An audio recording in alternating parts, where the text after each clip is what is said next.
제가 이곳에 온다는 그 계획을 세우고 마음이 많이 들떠 있었어요. 이곳에 오는 것이 그만큼 저에게는 기쁨이고 큰 기대였습니다. 그 이유는 첫 번째는 반가운 사람들을 만날 수 있다는 그런 생각이 있었고, 두 번째는 이 욥기의 메시지를 여러분과 나누고 싶은 생각이 참 많았습니다. 2년 전에 그 수련회를 인도했던 경험이 저에게는 아주 무척 좋은 추억이 되었어요. 여러분, 설교를 하는 사람들, 말씀을 전하는 사람들에게 제일 좋은 것은 말씀을 정말로 경청하는 청중입니다.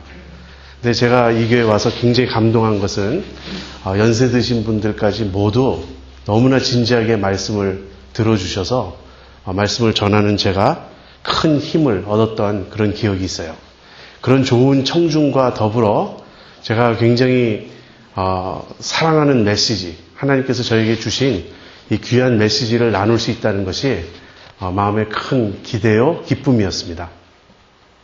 욥기는 제가 성경에서 제일 좋아하는 몇몇 책 중에 하나예요. 개인적으로 그럴 만한 이유가 있습니다.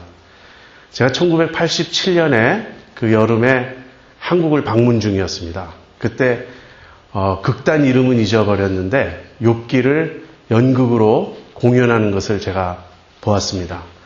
임동진 씨 아시죠? 탤런트 임동진 씨가 이제 주인공 욥으로 등장해서 현대판으로 이렇게 각색을 한 거죠. 근데 그 연극을 보고 나서 같이 보았던 친구들 사이에 좀 토론이 있었어요. 근데 이제 제가 그때 했던 말은 이것입니다. 이 연극은 너무 피상적이다. 욥기의 메시지를 너무 겉에서만 이렇게 파악을 했지 그 중심, 그 핵심의 어떤 본질을 꿰뚫지 못한 것 같다. 사실 그 당시 제가 욥기를 그렇게 잘 이해했던 것도 아닙니다. 그런데 좀 그런 건방진 말을 했어요. 근데 여러 친구들이 토론하면서 네 생각이 굉장히 맞는 것 같다. 그럴듯하다. 그런 이야기를 했었습니다. 그런데 1987년 그 여름에 한국에서 돌아온 후에 그해 가을부터 제가 신장이 완전히 망가져서 신장 투석을 하게 되었어요. 어쩌면 욥기의 그 내용이 제 삶의 현실이 된 것이죠. 그래서 제가 한 4년 정도 신장 투석을 하고 그 다음에 신장 이식 수술을 받고 지금까지 건강하게 살아왔습니다. 요즘에 조금 상태가 좀 나빠진 건 사실인데 그러면서 그 4년 정도 그 신장 투석, 다이얼리시스를 하는 그 기간에 제가 욥기를 많이 묵상하게 되었어요. 그리고 뜻도 모르면서 제가 한 말, 그 욥의 고난을 제대로 파악하지 못한 것 같다라고 한 말을 제 스스로 말씀을 묵상하면서 터득하게 되었어요. 욥이 경험했던 고난의 본질은 이런 것이구나. 그 욥기가 이렇게 우리에게 전달하고자 하는 메시지는 이런 것이구나. 그때 이후로 욥기는 저에게 너무나 큰 감동과 기쁨과 힘을 주는 그러한 책이었고 그러한 메시지였습니다. 그래서 여러분 생각해 보세요. 좋은 청중이 있고 좋은 메시지가 있습니다. 이 너무나 좋은 청중과 이 좋은 메시지를 나눌 생각을 하니까 마음이 굉장히 기쁘고 벅찼어요. 그러면서 한편으로 조금 교만했던 것 같습니다. 자신 있다 그런 생각을 했던 거죠.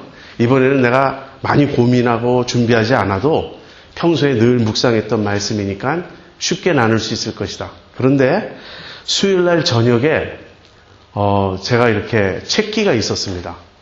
근데 그것이 점점 심해지더니 밤새 배가 아팠어요. 아침에 일어났더니 목요일날 아침에 사람이 이제 거의 막 죽게 됐어요.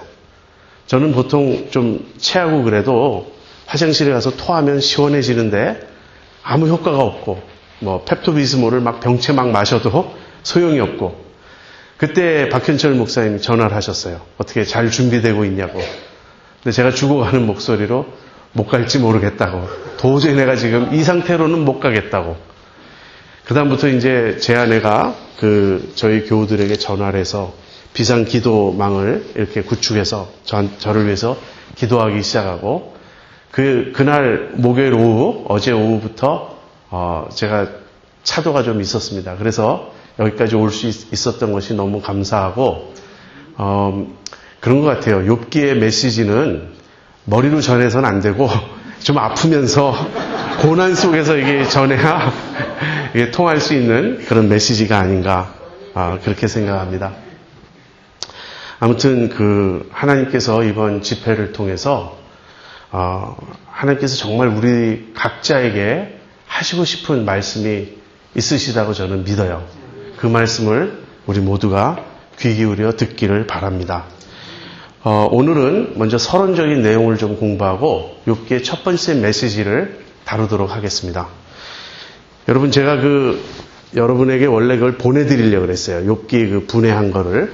근데 쉬우니까 제 말을 들으시면서 이 자리에서 그냥 외우세요.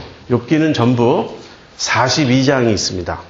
근데 그 42장을 이제 크게 셋으로 나눕니다. 그러면 처음 2장이 있어요. 이 처음 2장은 서론이에요. 영어로는 프롤로그라고 합니다.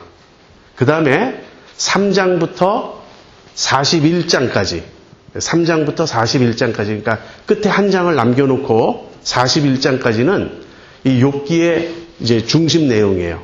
그래서 이거를 본론이라고도 말할 수 있지만 영어로 이제 제가 월드 플레이를 하는 것인데 영어로 다이얼로그라고, 대화라고, 그래서 우리말로는 변론이라고 제가 제목 붙이겠습니다.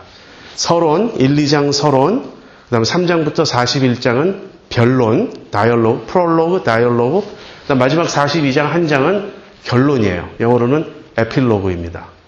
구조가 여러분 머릿속에 이렇게 잡히시죠?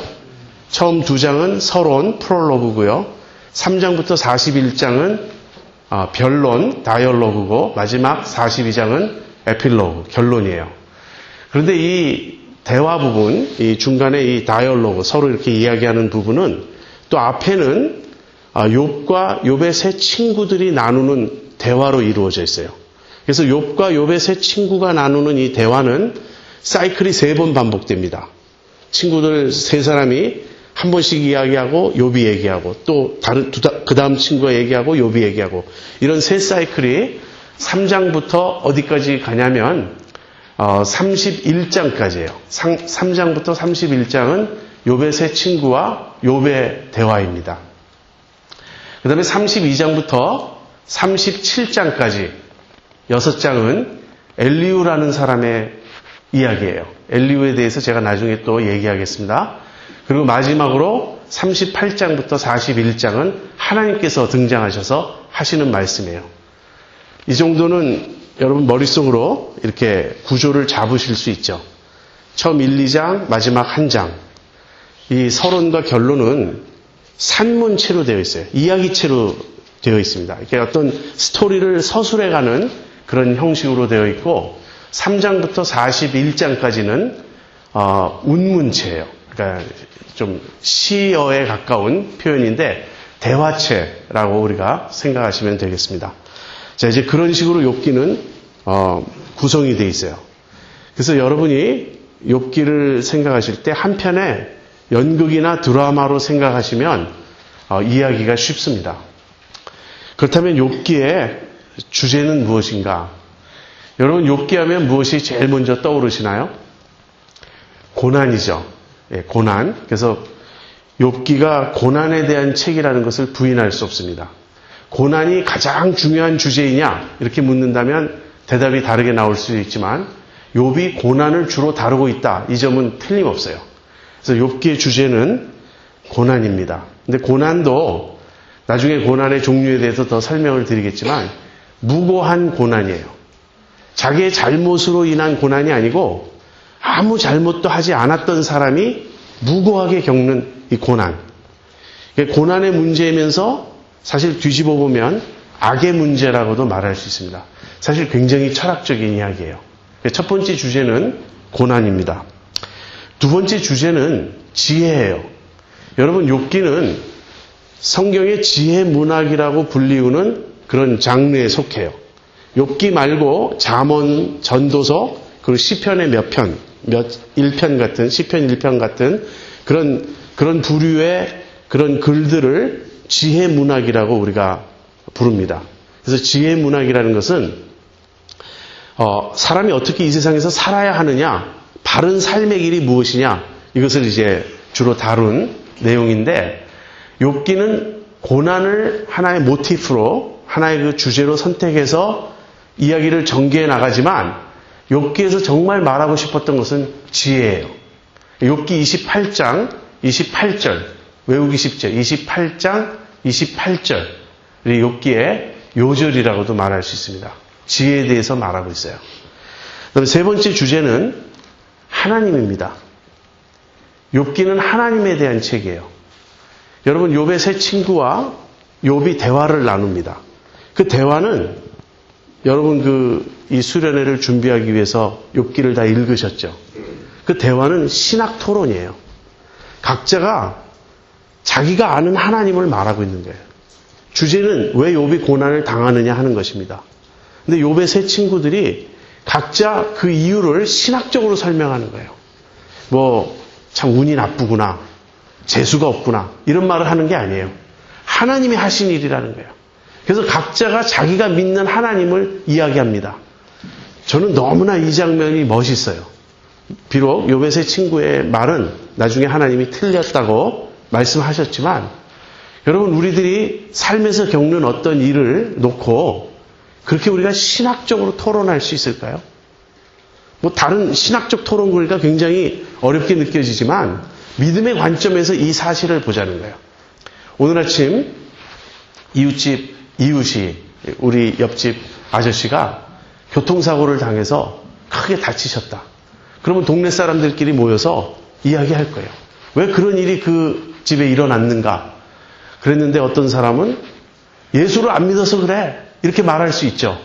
그러면 예수 안 믿는 사람은 예수 안 믿는 사람이 다 사고 나면 나도 사고 나야 된다는 말이야? 이렇게 대꾸할 수 있죠. 그때 또 다른 사람이 예수 믿지만 예수 믿는 사람이 그런 말 하면 안 된다고, 그런 말 하면 안 된다, 욥기를 생각해 보라고, 이런 이야기가 다 뭐죠? 결국 신학 토론이에요. 그러니까 우리가 얼만큼 하나님을 많이 알고 있는가, 하나님을 바로 알고 있는가, 이런 이야기를 이제 하는 겁니다. 근데 욥기에서 누가 하나님을 제일 잘 알고 있을 것 같아요? 욥이죠. 욥이 하나님을 가장 잘 알고 있었습니다. 그러나 마지막 결론 부분에 가서 보면 욥이 하나님을 몰랐다고 고백해요. 내가 알지 못하는 말을 했다고, 하나님 앞에 죄송하다고, 잘못했다고. 그래서 우리가 욥기를 다 공부하고 나면 하나님이 어떤 분이신지를 알아야 됩니다. 만약에 욥기를 다 공부하고 나서도 하나님이 어떤 분이신지를 우리가 잘 모른다면 욥기를 헛공부한 거예요. 자, 제가 세 가지 주제를 말씀드렸습니다. 고난이 있고, 지혜가 있고, 하나님이 있어요.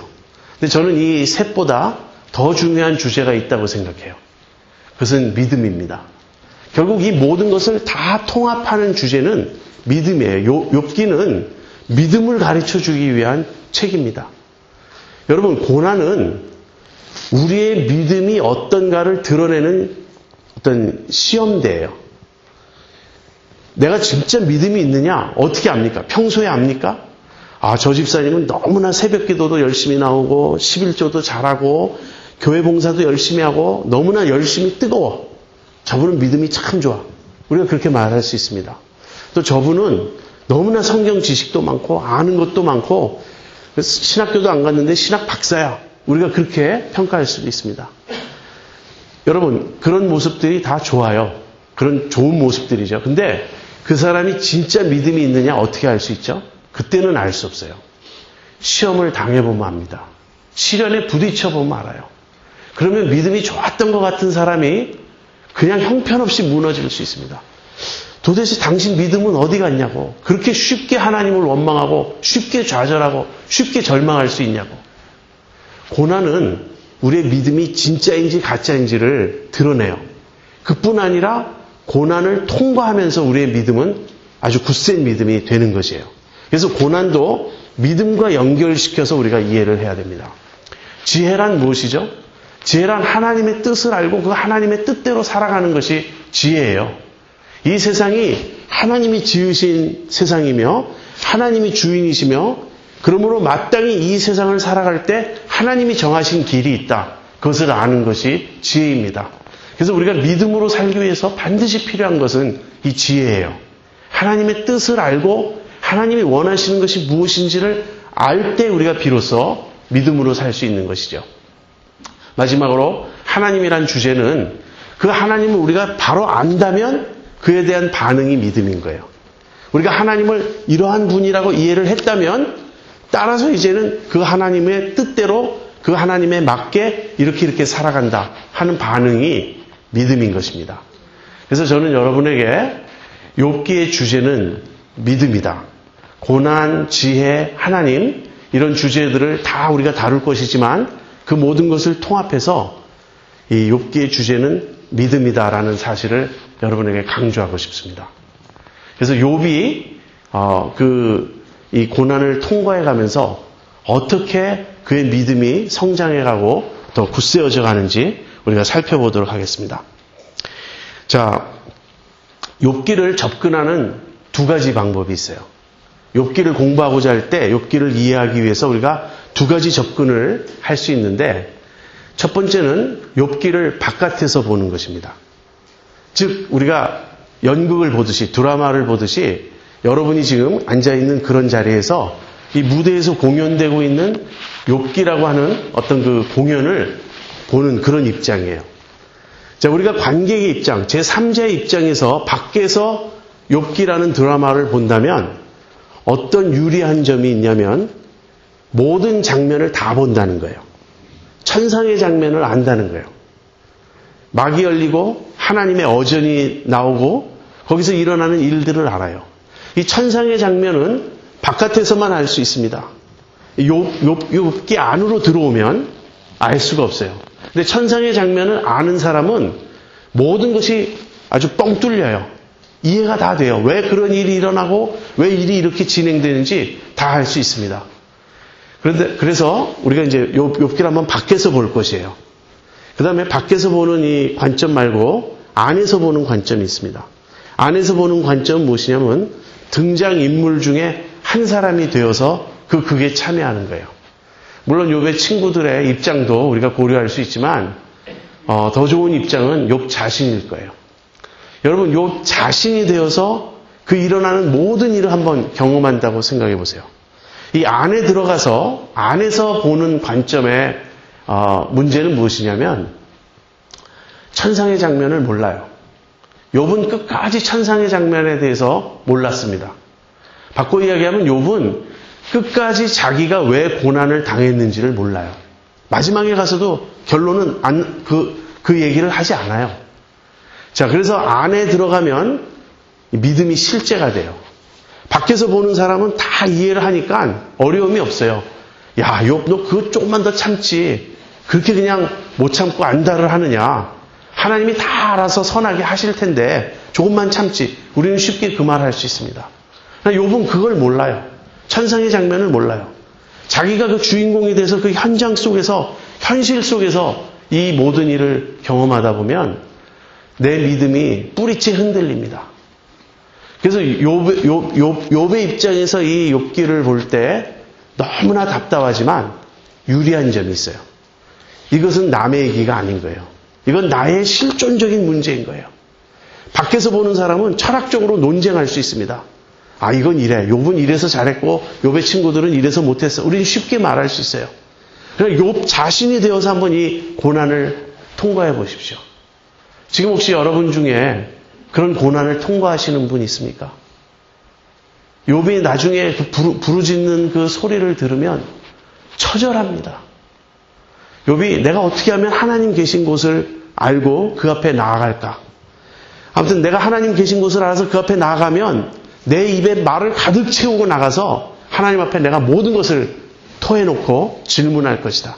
하나님께서 내 말을 들으실까 아니면 외면하실까? 하나님께서 들으실 것이다.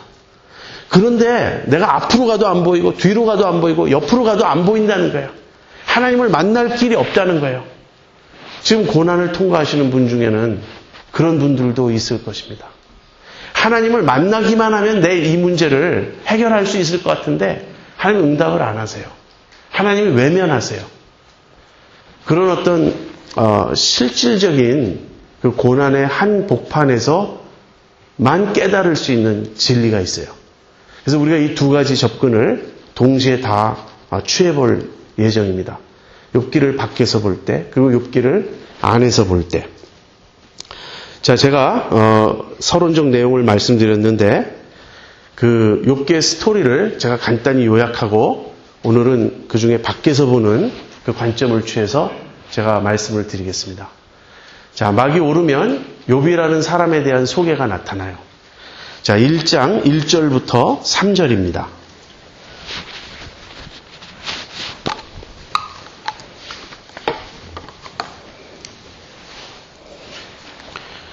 우스 땅에 욥이라 이름하는 사람이 있었는데 그 사람은 순전하고 정직하여 하나님을 경외하며 악에서 떠난 자더라.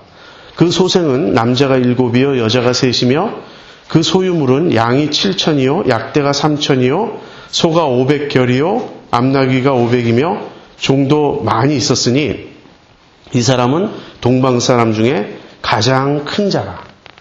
네, 이것이 성경이 욥을 소개하는 내용입니다. 이 소개의 내용을 살펴보면 욥은 첫째로 물질적으로 굉장히 축복을 받은 사람이에요. 여기 그 짐승의 숫자로 그의 재산을 표현하죠. 그런 것으로 봐서 욥이 살았던 시대는 그러니까 욥기가 쓰여진 시대가 아니라 욥이라고 하는 인물의 배경은 욥이 살았던 시대는 족장 시대였던 것 같습니다. 아마 아브라함, 이삭, 야곱 그런 족장들과 동시대의 사람이었던 것 같아요. 그때는 사람의 재산을 표현할 때 짐승의 수로 표현을 했습니다. 그래서 욥은 엄청난 부를 가진 사람이에요.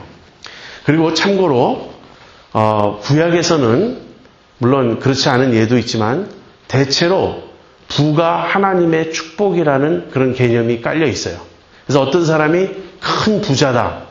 그런데 그 사람이 특별히 부정한 일을 해서 그 부를 모은 것이 아니라면 그 부는 하나님께 인정받고 하나님께 축복받은 사람이다. 그런 뜻이 내포되어 있습니다. 그 다음에 욥은 아들이 7이요 딸이 3입니다. 근데 자식 많은 것도 그 당시에는 큰 복이었어요. 그래서 재산도 많고 자식도 많아요. 그러나 무엇보다도 욥의 위대성은 어디에 있냐면 그의 신앙, 그의 성품, 그의 인격이었어요. 욥은 순전하고 정직하여 하나님을 경외하고 악에서 떠난 자다. 그래서 동방에서 가장 큰 자다. 자, 이런 평가를 받았어요. 자, 그런데 이 욥에 대한 이 평가는 이 욥기의 저자만, 이 너레이터만 하는 말이 아니고 하나님이 직접 인정하신 것입니다. 그 내용이 어디 나오냐면 8절 보세요. 여호와께서 사단에게 이르시되 내가 내 종 욥을 유의하여 보았느냐.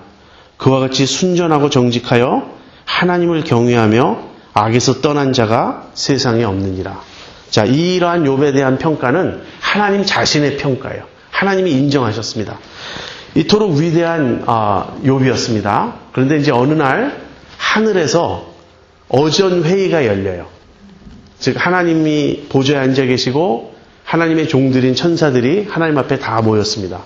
그런데 그때 사탄도 하나님 앞에 왔어요. 여기서 우리가 볼 수 있는 건 무엇이냐면 사탄은 하나님의 권세 밑에 있는 존재예요. 하나님이 허락하시는 범위까지만 활동할 수 있는 존재예요. 하나님과 대등한 어떤 적이 아닙니다. 물론 하나님의 적이에요, 사탄은. 그러나 대등한 입장에 있지 않아요. 어쨌든 사탄조차도 하나님에게 굴복할 수밖에 없는 존재예요. 자, 그 사탄에게 하나님이 욥에 대해서 자랑하십니다. 내가 내 종 욥을 유의하여 보았느냐. 그처럼 순전하고 정직하여 하나님을 경외하고 악에서 떠난 자가 없다. 그러자 사탄이 거기에 대해서 딴지를 겁니다. 사탄이 뭐라 그러냐면 어찌 욥이 까닭없이 하나님을 경외하겠습니까? 하나님께서 그를 산울로 두르시고, 산울로 두른다는 말은 보호하신다는 말이에요. 그의 방패막이가 되어주셔서 그의 재산도 지켜주시고 그에게 모든 축복을 주시니 욥이 하나님을 경외하는 것은 당연하지 않겠습니까? 자, 하나님께서 그 말을 들으시자 사실 이게 하나님 코너에 몰린 거예요. 제가 좀 이따 더 설명하겠습니다. 지금은 그냥 전체 스토리 개략적인 내용만 말씀드리겠습니다. 아무튼 하나님이 허락을 하세요. 그러면 내 마음대로 욥에게 해봐라. 다만 그의 몸에는 손을 대지 말라. 그러자 하루아침에 욥이 모든 걸 잃죠. 모든 재산과 자식을 다 잃습니다. 그런데 욥이 원망하지 않아요. 욥이 뭐라고 얘기하냐면 주신 자도 하나님이시오 취하신 자도 하나님이시니 하나님의 이름이 영광받을지어다. 그러면서 욥이 불평하지 않습니다. 자, 1라운드에서 누가 이겼습니까? 하나님이 이기셨어요. 사탄이 다시 왔습니다. 그래서 하나님이 봐라 내 말 맞지 않느냐. 그랬더니 사탄이 두 번째로 또 딴지를 걸어요. 결국은 사람은 자기 몸이 아프면 하나님 원망하게 되어 있다. 가죽과 가죽을 바꾼다. 그러니까 재산의 문제는 뭐 그럴 수 있죠. 재산은 잃어버려도 뭐 공술의 공수고 그렇게 말할 수 있지 않느냐. 그러나 욥의 몸을 한번 쳐보십시오. 욥에게 고통을 한번 줘보십시오. 그래서 하나님이 두 번째로 허락하세요. 이번에는 생명은 건드리지 마라. 그러나 몸도 네 마음대로 한번 해봐라. 그래서 욥이 온몸에 악창이 나죠. 피부병이 나는 거예요. 어느 정도 심했냐면 기와 조각으로 벅벅 긁어야 될 정도로. 그래서 욥은 지금 모든 걸 다 잃었습니다. 자식, 재산, 명예, 그 다음에 마지막으로 건강까지 잃었어요. 심지어는 욥의 아내가 당신이 이제도 굳건히 당신의 그 순전을 지키겠느냐. 하나님을 욕하고 죽으라. 하나님을 저주하고 죽어라. 그렇게까지 아내가 말하는데 욥이 아내에게 그렇게 말합니다. 당신 굉장히 어리석은 여자처럼 말한다. 우리가 하나님으로부터 복도 받는다면 재앙도 받지 않겠느냐. 그래서 욥이 이 모든 것에 대해서 한마디도 불평하지 않았다. 이렇게 되어 있습니다. 여기까지가 이제 서론이에요. 그 다음에 욥의 세 친구가 찾아와요. 엘리바스, 빌닷, 소발이라고 하는 세 친구가 멀리서 찾아와가지고 욥과 함께 일주일을 신음하면서 탄식하면서 조용히 앉아 있었습니다. 그 다음에 욥이 입을 열어서 말을 시작해요. 근데 여기서부터가 좀 재밌어요. 욥이 1, 2장 앞에 서론에서는 뭐라 그랬냐면 한마디도 불평하지 않았다 그랬어요. 근데 욥이 불평하기 시작하는 거예요. 근데 욥이 처음에는 어떻게 불평하냐면 자기가 태어난 날을 저주해요. 나말을 베었다고 하는 그날이 캄캄했더라면 왜 요즘식으로 표현하면 어머니 왜 날 낳으셨나요? 그거예요. 왜 내가 태어난 날 그날이 저주받고 그날이 없어지고 내가 이 세상에 태어나지 않았더라면. 그런데 자기가 태어나지 않았기를 바라는 마음은 창조주 하나님에 대한 원망입니다. 표현을 돌려서 했을 뿐이에요. 자, 그러자 욥이 이렇게 탄식하고 불평하자 욥의 세 친구 중 한 사람이 욥을 책망합니다. 그 다음에 욥이 또 거기에 대해서 변명을 해요. 그 다음 두 번째 친구가 말하고 욥이 말하고 이렇게 해서 세 번 사이클을 반복합니다. 욥의 친구들의 얘기의 초점은 무엇이냐면 내가 고난당하는 것은 너의 죄 때문이다. 죄 없이 망한 자는 없다. 그러므로 네가 죄 때문에 하나님으로부터 징계를 받고 있은즉 회개해라. 돌이켜라. 그러면 하나님께서 회복시켜 주실 것이다. 여러분 이 얘기를 들으면 너무나 정답 같지 않습니까? 뭐가 틀렸죠? 너무나 옳은 말 아니에요? 그런데 기억하십시오. 하나님이 욥을 죄인으로 보지 않으셨어요. 욥은 순전하고 정직하여 하나님을 경외하고 악에서 떠난 자라고 하나님이 인정하셨어요. 그래서 사실 욥의 친구들의 말은 틀린 거예요. 욥이 친구들이 그렇게 욥에게 처음에는 충고식으로 말하다 나중에는 공격하고 비난하고 막 책망하자 욥은 끝까지 자기는 죄가 없다고 말합니다. 나는 죄가 없다. 또 내가 죄가 있다면 너희들은 죄가 없어서 이렇게 고통 안 당하는 것이냐. 또 내가 죄가 있다고 한들 그것이 하나님께 무슨 그렇게 큰 해가 되겠느냐. 그래서 욥은 자기의 무죄를 끝까지 주장합니다. 그래서 그 대화가 거기까지 끝나요. 그 다음에 엘리후라는 사람이 등장해요. 근데 이 엘리후는 수수께끼 인물입니다. 그가 누군지도 잘 알 수 없고 그가 하는 말도 잘 알 수 없어요. 제가 주석도 다 참조해 봤는데 엘리후의 말의 요점이 무엇인지를 주석가들마다 찾지 못해서 다 그냥 헤매고 있는 것 같아요. 그래서 엘리후는 사실 넘어가도 됩니다. 근데 엘리후는 그의 말은 결국 요점은 이거예요. 하나님은 인간보다 크다는 거예요. 그러면 불평하지 말아라. 결국 얘기는 무엇이냐면 엘리후도 욥이 왜 고난을 당하는지를 밝히지 못해요. 다만 하나님은 크신 분이니 너는 하나님을 원망해서는 안 된다. 그래서 거기까지 얘기를 합니다. 그 다음에 하나님이 등장하세요. 하나님이 폭풍 가운데 등장하셔서 욥에게 말씀하시는 내용이 4장에 걸쳐서 나옵니다. 그런데 이 부분을 읽어본 사람들은 도대체 하나님 무슨 말씀을 하시는 겁니까? 그런 질문이 떠올라요. 하나님이 무슨 자연 교과서, 그 자연 도감처럼 뭐 우박창고를 아느냐, 뭐 그 전부 이상한 얘기예요. 아니면 내가 하마를 보았느냐, 타조를 아느냐, 뭐 동물원 얘기 같은 얘기를 쭉 하세요. 그래서 그 부분을 읽으면서 왜 이런 말씀을 하시는지도 모르겠고 그 질문에 대해서 욥이 아무 대답을 할 수가 없죠. 그런데 결론은 무엇이냐면 욥이 회개하는 것입니다. 내가 하나님에 대해서 귀로 듣기만 했는데 이제는 내 눈으로 주를 배움나이다. 그러므로 내가 스스로 화나고 내 입을 가리우고 제 가운데 앉아서 회개하나이다. 그래서 하나님께서 욥을 회복시켜 주십니다.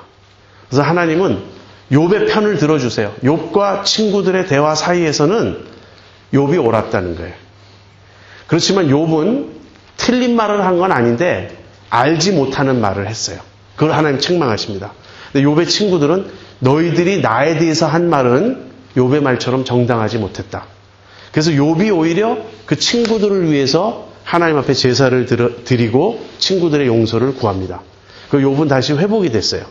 그래서 재산도 다 옛날처럼 많아지고 자식도 똑같이 아들 7, 딸 3을 다시 얻습니다.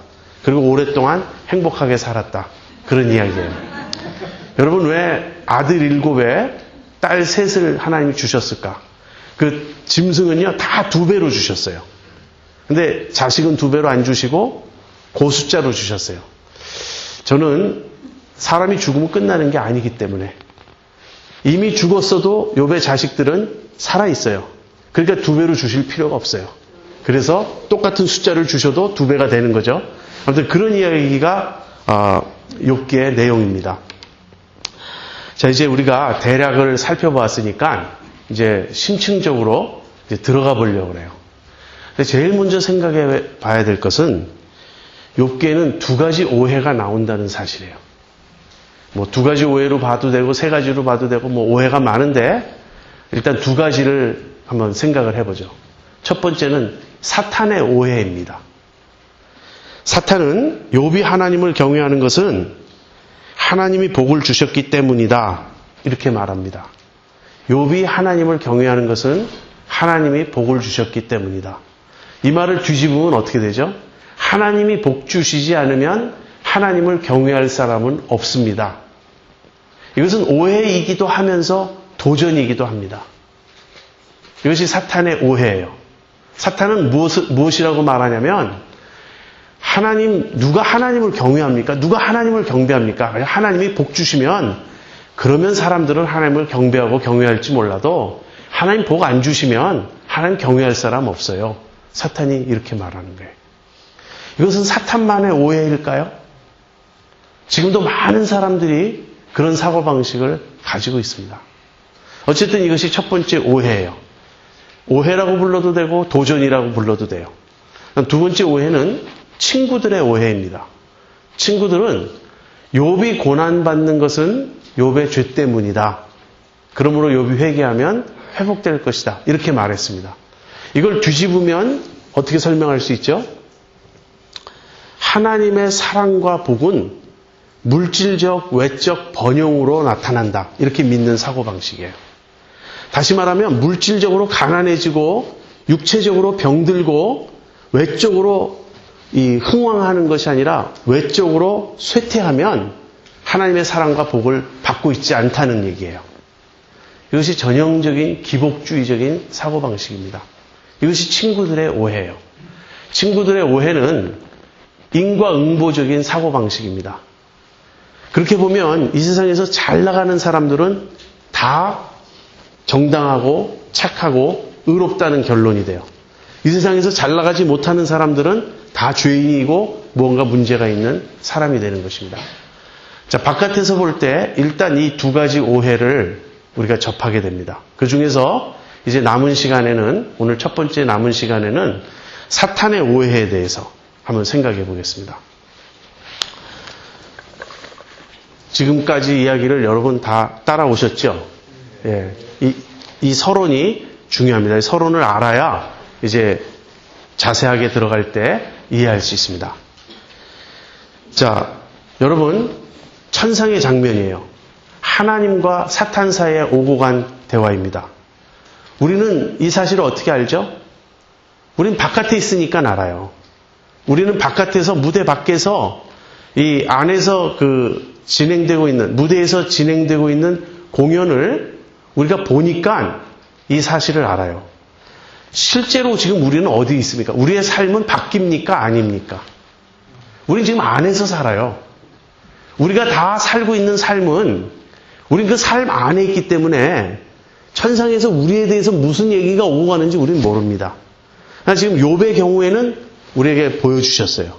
욥이라고 하는 그 하나의 테스트 케이스에 있어서는 천상의 장면을 우리가 보았어요. 이 세상에 일어나고 있는 여러 가지 일의 일 중에 악들, 고통의 문제, 고난의 문제, 우리는 그런 것들에 대해서 종종 하나님을 원망합니다. 그런데 하나님께서 허락하시지 않으면 일어날 수 있는 일은 없는 것이 사실이에요. 예수님께서 그렇게 말씀하셨어요. 참새 한 마리도 하나님의 허락 없이는 땅에 떨어질 수 없다. 그 말은 맞아요. 그래서 우리가 이 세상에 일어나는 악과 고통까지도 하나님이 허락하셔야만 일어난다. 이 말은 우리가 할 수 있지만 하나님이 악의 근원이다. 이 말은 할 수 없습니다. 악의 근원은 누구냐면 사탄이에요. 이 세상에 일어나고 있는 많은 일들이 우리는 지금 보지 못하니까 모르고 있지만 이 천상에서의 영적 대결 속에 그 결과로 일어나는 일일 수 있다는 걸 여러분 아셔야 합니다. 그래서 하나님께서 어떤 이유에서인지는 우리는 모르지만 허락하셨어요. 그러나 하나님은 허락하셨지 그것을 의도하지 않으셨어요. 그 일을 꾸미고 계획하고 실행하고 일으킨 장본인은 사탄입니다. 사탄의 존재를 우리는 확실하게 이해하고 확실하게 믿어야 합니다. 물론 아까도 말씀드린 것처럼 사탄은 하나님과 대등한 적이 아니에요. 하나님이 허락하시는 범위 안에서만 활동할 수 있어요. 근데 사탄은 어떤 존재냐면 성경을 보면 천사장 루시퍼라고 되어 있습니다. 하나님께서 지으신 피조물 중에 가장 아름다운 피조물이었어요.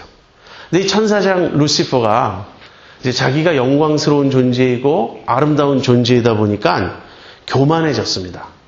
그래서 하나님의 영광을 가로채고자 합니다. 그래서 하나님께서 루시퍼를 심판하시고 하늘에서 쫓아내십니다. 그런 이야기들이 에스겔 28장에 나옵니다. 자, 사탄은 하나님의 영광을 질투하고 하나님의 영광을 가로채고 싶어 하지만 사탄은 그럴 능력이 없어요. 그래서 하나님께 패하고 쫓겨났습니다.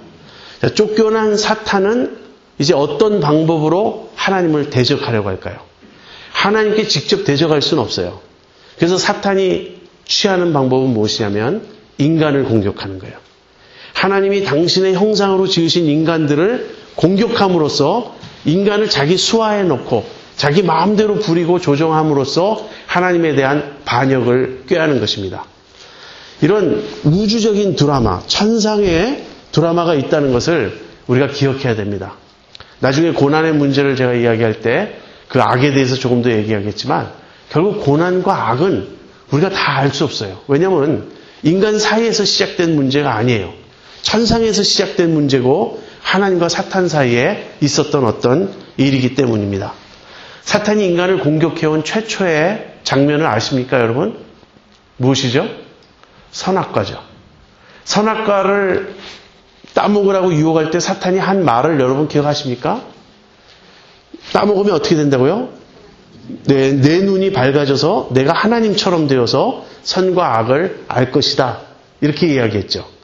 하나님처럼 되어라라는 거예요. 사탄의 유혹은. 사탄 자신의 욕심이 하나님처럼 되는 것이었기 때문에 자기가 그렇게 될 수 없었기 때문에 이제 인간을 충동해서 하나님처럼 되어라. 이제 그렇게 말하는 것입니다. 여러분, 사탄이 인간을 공격해 옵니다. 이건 뭐 굉장히 다양해요. 저도 제 자신이 이번 집회에 오기 전에 너무나 배가 아프고 막 속이 뒤틀리고 한 것이 사탄의 공격이라고 저는 생각해요. 이런 집회를 우리가 모이다 보면 사탄의 공격이 많죠.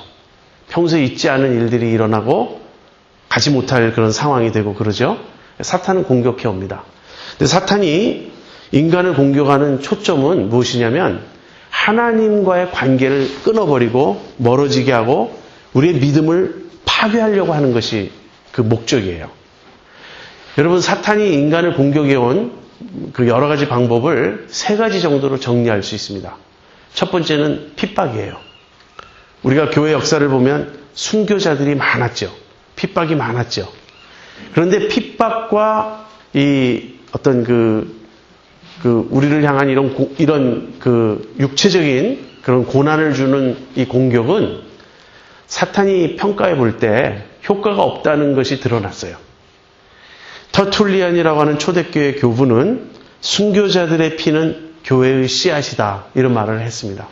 핍박이 심해지면 심해질수록 기독교가 없어지는 게 아니라 그 신앙이 더 깊어지고 뿌리를 더 깊이 내리고 그 다음에 곳곳에서 진짜 신앙인들이 일어나요. 그래서 핍박은 사탄이 지금도 물론 사용합니다. 전 세계 많은 곳에서 믿는 자들을 핍박하는데 그것은 그렇게 유효한 전략이 아니에요. 그래서 사탄이 사용하는 두 번째 방법은 무엇이냐면 유혹입니다. 그러니까 때려서 안 되면 얼르는 거죠. 그래서 당근을 줍니다. 그리고 온갖 좋은 것으로 유혹을 해요. 그 기독교 역사를 보면 처음 한 300년 동안 교회는 무지하게 핍박을 받았습니다. 그래서 생겨난 것이 카타쿰 철시라는 거예요. 지하 동굴 묘지, 지하 묘지에 숨어서 예배드리고 그랬죠. 그랬던 것이 이제 로마의 콘스탄틴 황제가 등장하면서 그 313년에 밀라노 칙령이라는 걸 발표합니다. 기독교의 자유를 주는 거예요. 근데 기독교의 자유를 준다고 했지만 실제로는 기독교의 모든 걸 우대했습니다. 그래서 콘스탄틴 대제 이후로는 숨어있던 교회가 이제 지상으로 올라오게 됐어요. 그리고 그때 교회 지도자들은 그 전까지는 항상 순교의 위험 앞에서 전전긍긍했었는데 이제부터는 부와 명예와 지위를 다 누릴 수 있게 되었어요. 그래서 지하 동굴 교회들이, 지하 묘지 교회들이 올라와서 웅장한 성전을 건축하기 시작하고요. 그 다음에는 기독교에 속하지 않으면 출세할 수 없는 그런 시대가 열렸습니다. 황제가 기독교인이 되니까 로마 군대 군인들은 단체로 그냥 다 세례받았어요. 믿는지 안 믿는지 중요하지 않아요. 그냥 무조건 다 세례받고 다 공식적으로 다 크리스찬이 되는 것입니다. 이 두 번째 시기가 유혹의 시대예요. 교회가 세속적으로 아주 급속하게 타락하기 시작했습니다. 그래서 생겨난 운동이 수도원 운동이에요. 그런 교회의 타락, 세상과 이렇게 짝짓고 세상을 따라가고 하는 이런 모습에 염증을 느낀 그런 지도자들이 사막으로, 광야로 이렇게 외딴 곳으로 가서 거기서 세상과의 관계를 끊고 기도에 전념하기 위해서 일으킨 운동이 수도원 운동이었습니다. 이 두 가지가 지금도 사탄이 번갈아 가면서 사용하는 전략입니다. 핍박 아니면 유혹. 지금 현대 미국에서 사는 우리들에게는 핍박은 거의 없죠. 우리는 유혹입니다. 너무나 세속적인 그런 물결이 교회 안에까지 마구 들어와 있죠. 근데 세 번째 전략이 있습니다. 이 세 번째 전략이 제일 무서운 거예요. 무엇이죠? 세 번째 전략은 핍박도 유혹도 아니고요. 이것은 미혹입니다. 속이는 거예요. 속이는 건 어떻게 속이냐면 이 복음을 왜곡하는 겁니다. 신앙을 물타기 하고 우리가 믿는 믿음의 내용을 이렇게 변질시키는 거예요.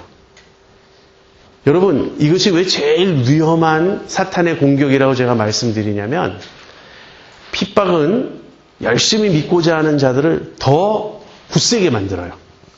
그래서 바른 신앙을 추구하고 싶어 하는 사람들을 더 강건하게 만드는 것이 핍박이고 이 열심히 믿고자 하는 사람들은 유혹에 잘 넘어가지 않습니다.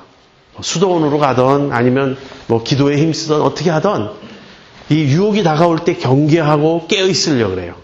그래서 열심히 믿고자 하는 사람들은 핍박도 유혹도 능히 견뎌내요. 그런데 열심히 믿고자 하는 사람들이 가장 넘어가기 쉬운 사탄의 전략이 무엇이냐면 미혹이에요. 속는 것입니다. 여러분, 예수님이 언제 재림한다, 재림 날짜 밝히고 막 거기 모여드는 사람들 있죠. 그 사람들이 열심에 있어서는 보통 신자들보다 더 뜨거워요. 그러니까 목숨 걸고 그냥 뭐든지 다 걸고 잘 믿어보겠다는 생각이 있는 것입니다. 이 잘 믿어보겠다는 사람을 넘어뜨리기 제일 좋은 것이 이 미혹이에요. 속임수. 요즘 교회들은 어떻습니까? 저는 사실 교회들을 바라볼 때 마음에 큰 염려가 있어요. 복음이 너무너무 왜곡됐어요. 이제 뒤에 가서 또 나오겠지만 기복주의. 예수 믿으면 세상에서 성공하고 복받고 잘 살 수 있다는 이런 사고방식. 교회는 반드시 성장해야 되고 대형교회가 될 수 있다. 이런 사고방식. 예수 믿는 우리들은 세상에서 머리가 되고 꼬리가 되지 말아야 된다. 그래서 정계든 재계든 학계든 어떤 곳이든지 우리가 나가서 우리가 세력을 장악해야 되고 우리가 힘을 얻어야 되고 우리가 주도해야 되고 이런 승리주의. 이것이 우리 교회 안에 너무 깊숙이 들어와 있고 만연해 있습니다. 그러나 이것은 복음이 아닙니다. 십자가의 길이 아니고 바른 복음이 아니에요. 지금 사탄이 하나님께 대해 도전한 내용을 생각해 보세요. 하나님께서 복 주지 않으면 아무도 하나님 경외할 사람이 없습니다. 이 사고방식이 바로 우리에게 들어와 있다는 거예요.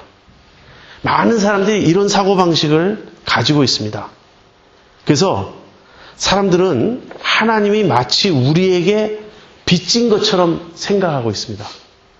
우리가 전도할 때 제일 어려운 점이 무엇이죠? 그 사람들이 그냥 저는 안 믿어져요. 이렇게 말하는 겸손한 사람 별로 없죠. 당신 말씀이 참 좋은데 나도 믿고 싶은데 왠지 안 믿어져요. 이렇게 반응하는 전도 대상자들은 많이 없고요. 즉각 공격적으로 반응합니다. 그래서 정말 하나님이 살아계시다면 이러이러해야 하지 않습니까? 라고 우리에게 대꾸를 합니다. 하나님이 살아계시다면 이러이러해야 하지 않겠습니까? 라는 말이 무슨 말인지 아세요?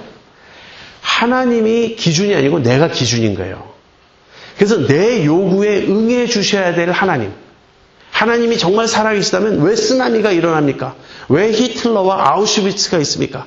하나님이 살아계시다면 날 때부터 이렇게 어떤 병을 안고 태어나는 이런 아이들, 이런 억울한 사람들이 왜 있습니까? 하나님이 정말 살아계시다면 지옥이 있을 수 있습니까? 어떻게 사랑의 하나님이 인간을 지옥에 보낼 수 있습니까? 믿지 않는다고. 이렇게 하나님에 대해서 자기들의 생각을 기준으로 삼아 하나님이 내 생각의 틀에 맞추어야 한다. 하나님은 이러이러해야 한다는 그 주장. 이 주장이 사탄적 사고방식이에요. 하나님을 왜곡하고 하나님을 오해하고 하나님을 그릇되게 생각하는 것이죠. 거기에 대해서 하나님이 요구하시는 것은 이것입니다. 하나님이 하나님이시기 때문에 경외하겠느냐. 하나님이 나에게 무엇을 베풀어 주시고 하나님이 내 요구를 들어주시고 하나님이 내 생각에 맞고 내가 기준이 되어서 하나님이 나에게 맞을 때 내가 하나님을 섬기겠다. 하나님 믿겠다. 그러면 나도 교회 나가주겠다. 이런 게 아니고 하나님이 하나님이시기 때문에 나는 그분을 경외하겠는가. 여러분, 이 사탄의 도전을 하나님이 들으셨을 때 하나님이 딜레마에 빠지셨습니다. 저는 제가 하나님의 입장에 있을 수는 없지만 잠시 두고 가정을 해본다면 사탄의 그 공격은, 그 도전은 하나님이 피하시기 어려워요. 그렇지 않습니까? 하나님께서 욥을 자랑하셨어요. 이렇게 진실되이 믿는 사람이 있다. 이 말은 사탄에 대한 꾸중일 거예요. 너는 나를 대적하고 너는 나에게 불순종하고 너는 나를 반역했지만 여기 욥이라는 인간을 봐라. 이처럼 순전하고 정직하여 하나님을 경외하고 악에서 떠난 사람이 없다. 그러자 그거 천만에요. 그거 오해입니다. 욥이 하나님을 뭐 중심에서부터 사랑하고 경외하는 줄 아십니까? 하나님 복 주셨으니까 그런 거예요. 이 말을 들으셨을 때 하나님이 피할 수가 없어요. 그래서 내기가 벌어진 겁니다. 하나님과 사탄 사이에 내기가 벌어졌어요. 이 내기에는 조건이 있어요. 무엇이죠? 하나님이 욥에게 귀뜸할 수 없다는 거예요. 하나님이 욥에게 귀뜸한다고 해보세요. 욥아, 지금 내가 사탄하고 이런 일이 벌어졌는데 네가 꾹 참고 끝까지 견뎌라. 너 나 오해하지 말고 섭섭해하지 말아라.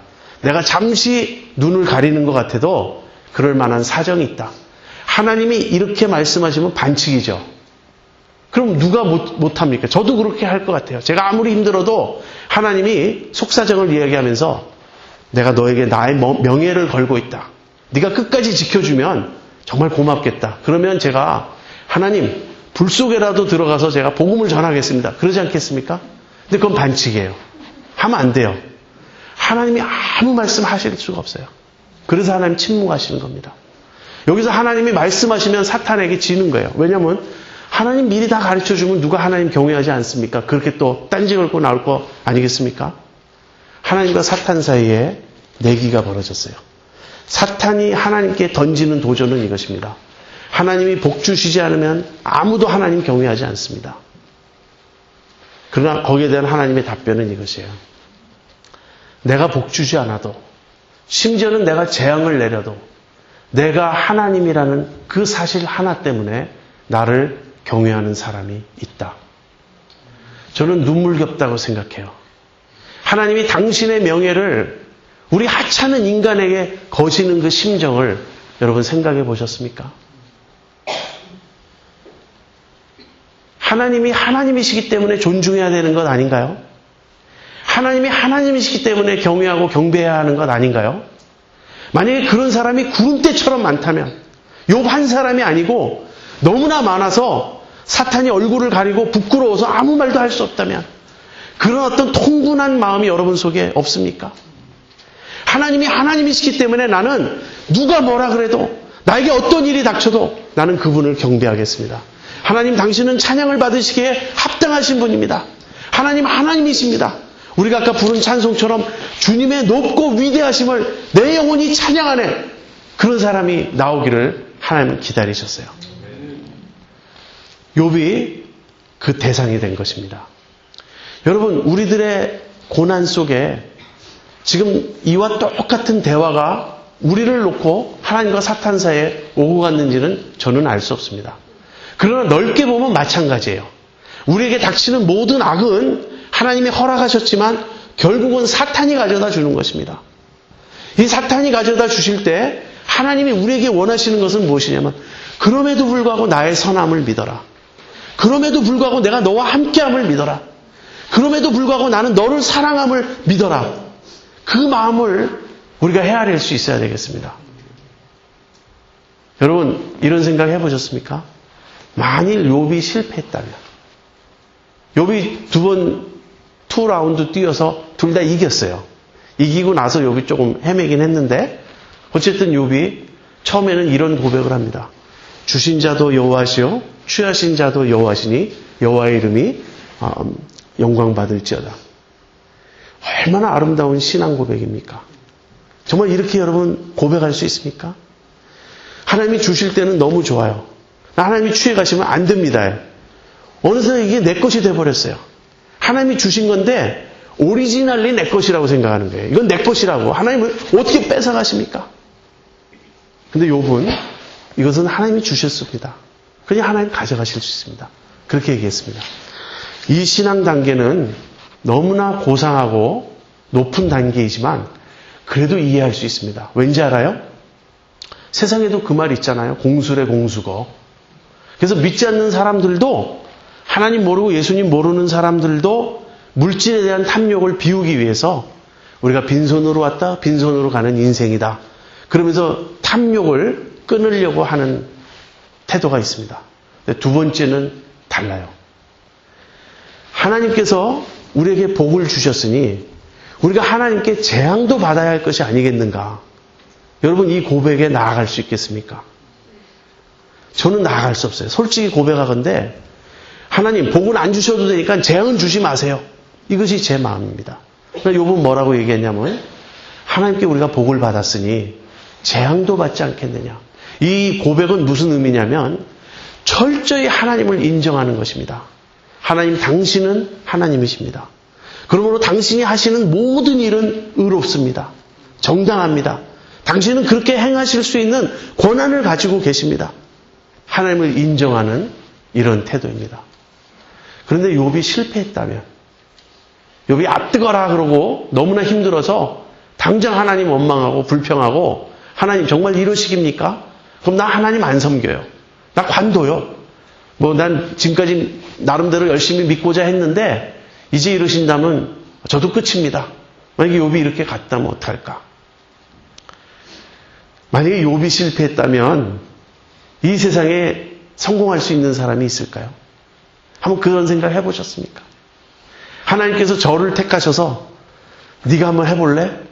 저는 애초에 순전하고 정직하여 하나님을 경외하고 악에서 떠난 사람이 아니에요. 저는 순전하지도 않고 정직하지도 않고 하나님 잘 경외하지도 않고 악을 즐기는 사람입니다. 그래서 저는 안 되죠. 그러면 어느 누가 되겠습니까? 그래서 이 장면이 그렇게 심각한 거예요. 지금 욥기 전체의 하나의 주제는 무엇이냐면 어떤 의미에서 욥이 아닐 수 있어요. 욥이 중요한 게 아니라 하나님이 중요한 거예요. 욥기에서 지금 가장 큰 문제로 다루고 있는 것은 욥이 어려움을 겪었다가 아니에요. 욥이 지금 고난을 겪는다가 제일 큰 문제가 아니고 하나님의 명예가 걸려있다. 하나님이 하나님 되심을 인정받지 못하고 계시다. 이 점이 걸려있는 겁니다. 이걸 보셔야 돼요. 욥기를 읽으면서 마음에 우라통이 터져야 되는 겁니다. 아니 사탄이 이런 말을 할 수 있나? 이렇게 건방진 놈이 있나? 이렇게 말도 안 되는 말을 하는 놈이 있나? 하나님 제가 그 자리에 서겠습니다. 이런 들끓는 마음이 있어야 될 거예요. 물론 그런 말을 마음이 들다가도 네가 당할 수 있겠냐 그러면 꽁무니를 빼겠죠. 한 사람이 있습니다. 욥이 안 돼도 한 사람이 있어요. 여러분 잘 아시는 우리 주님이십니다. 예수님이세요. 예수님은 하늘 보좌에 앉으셨던 분이에요. 그분이 모든 영광을 다 내려놓고 자기를 비워, empty himself예요. 자기를 비워 종의 형체를 가지고 사람의 모양으로 내려오셨어요. 이 장면이 뭐죠? 주신 자도 하나님이시니 취하신 자도 하나님이시라는 욥의 고백과 같은 거예요. 예수님은 사실 하나님으로부터 받은 분도 아닙니다. 예수님이 하나님이시므로 본래부터 자기 것이에요. 그런데도 아버지의 뜻에 순종해서 다 내려놓으셨습니다. 여러분 우리가 잘 살다가 좀 망하게 되는 것, 우리가 재산이 좀 있다가 거덜나는 것, 그것과 하나님의 아들이신 예수님이 하늘의 영광을 다 내려놓고 이 세상에 오신 것은 비교할 수 없습니다. 예수님은 그렇게 하셨어요. 그다음 두 번째, 십자가. 예수님은 욥이 우리가 하나님으로부터 복도 받으니 재앙도 받지 않겠느냐 하는 그 말을 실천하셨습니다. 욥은 가만히 있으면서 수동적으로 재앙이 찾아왔죠. 예수님은 적극적으로 십자가를 향해 나아가셨습니다. 하나님으로부터 버림받고 친구들로부터 배신당하고 모든 사람의 경멸과 조롱 속에서 예수님 육체적인 찢기는 아픔을 겪으시면서 운명하셨습니다. 제가 2년 전에 왔을 때 예수님의 고난의 가장 큰 핵심은 엘리 엘리 라마 사박다니 하나님으로부터 버림받은 것이었다고 여러분에게 말씀드렸습니다. 그래서 욥이 실패해도 예수님이 계세요. 예수님이 보여주시는 겁니다. 하나님이 어떤 분이신지를. 하나님은 하나님이심으로 경배 받으셔야 한다. 하나님은 하나님이시기 때문에 경외 받으셔야 한다. 그러나 욥기는 또 한 사람이 있다는 거예요. 예수님의 욥이라는 인물이 있었다는 것입니다. 욥은 예수님과 좀 달라요. 욥은 완전한 사람이 아니니까. 그래서 욥은 1차적으로 하나님과 사탄 사이의 내기에서 하나님께 승리를 안겨다 드리지만 하나님이 원하시는 수준에 훨씬 못 미치는 그런 인물이었습니다. 근데 그 욥에 대해서 우리가 이제 앞으로 더 생각해 볼 거예요. 오늘은 첫째 날입니다. 오늘 첫째 날은 서론을 우리가 다루었고요. 그 다음에는 사탄의 오해, 사탄의 도전을 우리가 다루어 보았습니다. 지금도 이 공격이 우리에게 임하고 있습니다. 너는 하나님을 믿을래? 왜 믿을래? 어째서 믿을래? 하나님 믿으면 복받게 돼 있어. 하나님 믿으면 모든 것이 잘 될 거야. 세계 역사를 봐. 기독교가 들어간 나라들 다 잘 살게 됐지? 이런 식으로 우리가 접근할 겁니까? 물론 뒤따라옵니다. 하나님이 모든 것을 우리에게 풍성히 베풀어 주십니다. 그러나 그것이 아니고 하나님이 하나님이시기 때문에 내가 믿고 경배하겠습니다. 그 대답을 우리가 할 수 있어야 되겠습니다. 여러분, 이 시간에 제가 말씀을 마치겠습니다. 이 사탄의 도전, 하나님도 피하실 수 없고 하나님도 받아들이셔야만 했던 이 사탄의 도전이 오늘 우리에게도 여전히 존재합니다. 나는 왜 하나님을 믿는가? 하나님이 복 주시기 때문에 믿는가? 아니면 하나님이 하나님이시기 때문에 나는 그분을 경배하는가? 우리는 어떤 반응을 보이겠습니까? 우리가 욥의 입장이 있다면 우리는 어떻게 대답하겠습니까? 이 질문을 여러분에게 숙제로 드립니다. 오늘 밤 주무시기 전에 한번 진지하게 이 질문에 대해 생각해 보시고 답하시기 바랍니다. 기도하겠습니다.